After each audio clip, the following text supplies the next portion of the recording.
दोस्तों, एक कामयाब कारोबारी शख्स ने कहा था कि मैं और मेरी कंपनी कभी भी पैसे के पीछे नहीं भागते, बल्कि हम हमेशा इज्जत के पीछे भागते हैं, जिसकी वजह से पैसा हमारे पीछे आता है। लेकिन इसके बरक्स आजकल हमें सिखाया ही ये जाता है कि तुम इसलिए पढ़ रहे हो ताकि अच्छी नौकरी मिल जाए, लड़की इसलिए पढ़ रही है ताकि अच्छा रिश्ता मिल जाए। जब हमारे टारगेट्स ही इतने छोटे होंगे तो फिर ज़िंदगी कैसे गुजरेगी। लिहाजा उस काम की पहचान करें जिसके लिए कुदरत ने आपको पैदा किया है, ताकि काम आपको काम ना लगे। अगर काम आपको काम लगे और आपके लिए बोझ बन जाए तो इसका मतलब है कि आपने अपने शौक़ को दरियाफ्त नहीं कर सके, आपने कामों का बोझ उठाया हुआ है। और ज़िंदगी जिसके लिए बोझ बन जाए वो एक मुर्दा शख्स होता है, सिर्फ उसे दफनाना ही बाकी होता है। याद रखिए, हर किसी के अंदर एक मीटर लगा हुआ है जो ये बताता है कि आपका काम क्या है, जो ये बताता है कि आपको किधर जाना है। बाज़ औक़ात ज़माने की तकदीर ज़माने के हाथ की लकीर पर नहीं बल्कि आपके हाथ की लकीर पर लिखी होती है। जिनाह के हाथ को देखें, जिनाह के हाथ पर एक कौम की तकदीर लिखी हुई थी, और बाज़ औक़ात आपको अपनी तकदीर को खुद बदलना होता है। अगर आप इंतज़ार करते रहेंगे कि कोई मसीहा आए और आपकी तकदीर को बदल डाले तो आप कभी खुद की तकदीर नहीं बदल सकते।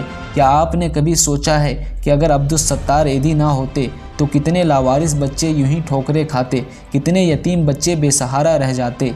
लेकिन ऐदी सबके बाप बन गए। याद रखना कि बाज़ औक़ात सिर्फ़ एक फ़र्द पूरे मुआशरे के मयार को बदल डालता है और फिर वो ट्रेंड सेटर कहलाता है। दोस्तों, ये ट्रेंड सेटर आप भी हो सकते हो। आपको अंदाज़ा ही नहीं है कि आपके अंदर क्या कुछ दफन है। एडिसन दुनिया का वो वाहिद साइंसदां है जिसकी इजादात की तादाद 1249 है, जिनमें से हम सिर्फ बल्ब के बारे में ही जानते हैं। सिर्फ एक बल्ब को बनाने के लिए एडिसन ने 10,000 से ज़्यादा मरतबा कोशिश की और कामयाब होने के बाद एक तारीख़ी जुमला कहा कि जिस शख्स को अपने टैलेंट का पता चल जाता है वो मुलाजिम नहीं हो सकता और ना ही वो ग़ुलामी बर्दाश्त करता है।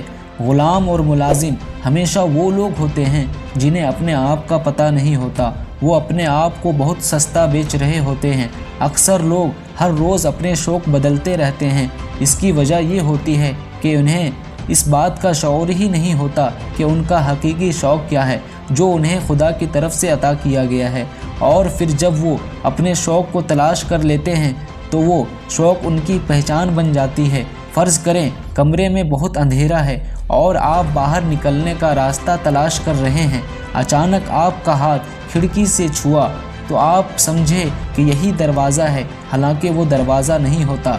उसी तरह आप जिस चीज़ को रास्ता समझते हैं, अगर वो रास्ता ना हो तो आप कंफ्यूज हो जाएंगे। ये कन्फ्यूज़न हमेशा तभी होती है जब आपकी ज़िंदगी में कोई रोशनी नहीं होती।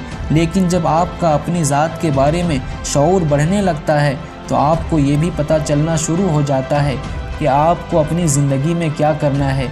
जो फ़र्द फ़ाइनल चॉइस पर पहुंच जाता है उसके लिए चॉइस ख़त्म हो जाती है और आखिरकार वो एक चीज़ का इंतखाब कर लेता है और अपने आप से कहता है कि बस अब कश्तियाँ जला दो। और कश्तियाँ वही जलाता है जिसे अपनी मंजिल का पता होता है कि यही मेरी मंजिल है।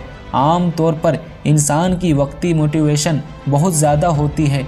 आपका काम ये है कि इस गैर मामूली तवानाई से फ़ैसला कुन काम ले और तय कर लें कि आपको अपनी ज़िंदगी में क्या करना है, और फिर दुनिया को वो कर दिखाएं जो आपने सोच रखा है, क्योंकि जो सोच सकता है वो कर भी सकता है।